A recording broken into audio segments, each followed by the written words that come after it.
Welcome to this video tutorial on Google Sites. I'm going to try to take you through quickly to give you just a brief overview. I encourage you to continue to explore this website to find out all of the options that you can use to actually create a professional site. You are creating a professional site so that you can share a link out with your potential bosses, potential schools, your parents. It'd be great to share it out with your parents so they can see your work as well.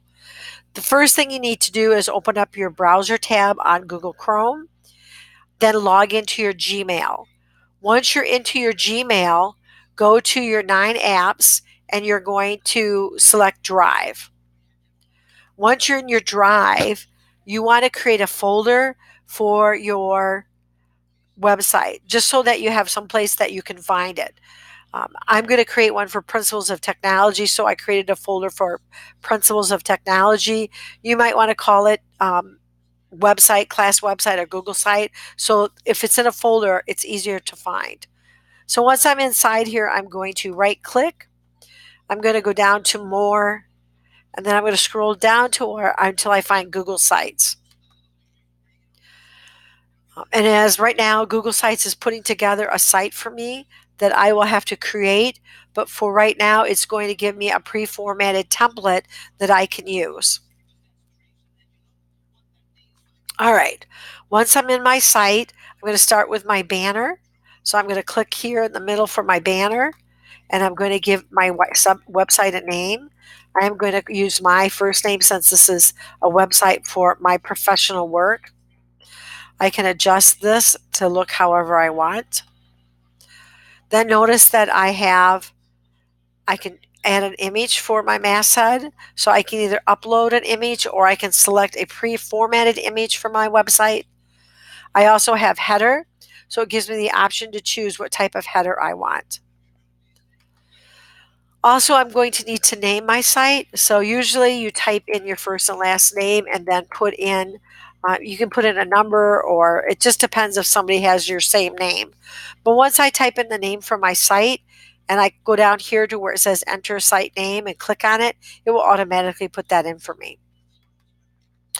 All right, so now you're exploring software. Notice that it automatically saves. Here is my undo, redo. My preview will allow me to look and see what my website will actually look like when it goes up on the net. And then I have my publish icon. In order for me to actually see this on the website, I have to publish my website. And then it's going to ask me to type in a name. So you can type in a name for your website. And then you click on publish. And if you notice right here now, it is publishing. Now that it's published, I'm going to continue my exploration. Here is insight or insert, pages, and themes. So I'm going to click on themes. What this allows me to do is grab a pre-formatted theme. So let's say I want impression. I can also change the color. So I have something that looks a little bit like that. And then I'm going to go to pages because I want to add pages. My home page is my default page. To add additional pages in there, I'm going to go down to the bottom where that plus sign is, and I'm going to click on it. Then I'm going to start typing in the names of my classes. And you want to put up the classes. I'm going to click done. You want to put up the classes that you have that you know you're going to put your professional work up on. And this line that's going across showing you that it is creating that page for your website. Here it is. I'm going to add another one. I'm going to click on that and call this Word 2016. I'm going to click done. So now I'm going to have 3 pages on this website. I have my home page, my Principles of Technology page, and my Word 2016 page. I'm going to also do one for Excel. You want to put the classes up here that you have that you want to save professional work for. Create them, especially for classes where you're going to get certification. For example, in Principles of Technology, Excel, and Word, those are all classes where you can get certified. So you would definitely want to make sure those are on your page. Now, let's say underneath Principles of Technology, I want to add a sub page. If I go to the right and click on those 3 dots, and add subpage, I can go ahead and type in Unit 1 and click Done. And you notice now the way it lines up, this indentation shows you that it is a subpage. Let's say in Word, I want to add a subpage called Chapter 1. I'm going to click Done. And now notice I have a subpage underneath Word. And the subpages are indicated because of the drop-down arrows. So that's important to note as well.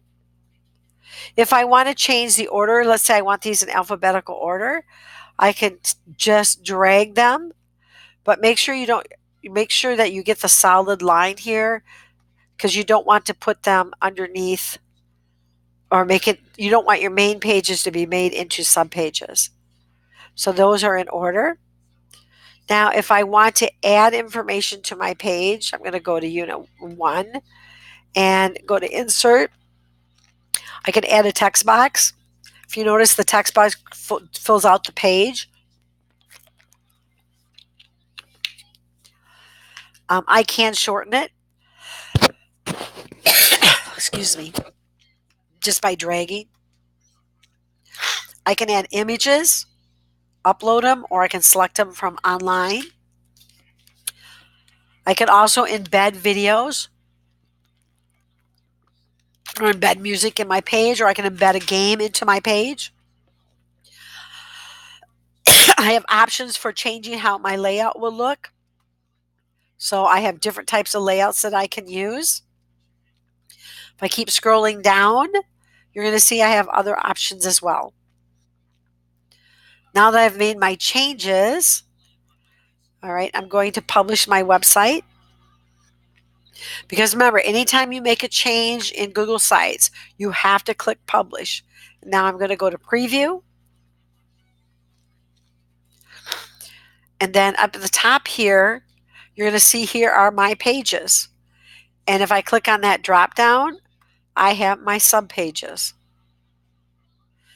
To get back into my edit mode, or actually before I do that, this little black oval button, if I click on that, it's going to show me what it's going to look like on a phone, on a tablet, and on a full computer.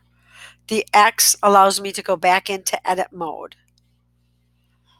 All right, I'm going to scroll up here, and then if I want to change how my banner looks, maybe I don't want my pages displayed here, but I want them on the side. If I click on my settings icon, I can change from top navigation to side navigation. And then if I publish my website again, and then go preview it, notice that my navigations are now on the left side. To get back in, I just click on my X. To actually get my shareable link so that I can actually put this on my website, I'm going to right click, get shareable link. You notice down here it tells you the link is copied. Let me pull this out. It says it's copied. And then you want to make sure it's turned on. And then you're going to go to the class website, find your professional link. It will open up. And then all you have to do is select your name, find your name, right click, and you're going to add your link. Now, to add your QR code, you are going to actually need to create that. And to create that, you're going to need your URL. So if I go back to my website, and then underneath Publish, I click on that drop down, and I go to Publish Settings. The URL that I want is right here. All I have to do is select it, copy it, and now I have my URL. So I wish you the best of luck. That's pretty much it. Please explore your website. If you have any issues with trying to get your QR code and creating it, go to Google Classroom, and there should be directions in there. If not, check with your teacher. Thanks for watching, and have fun creating your website.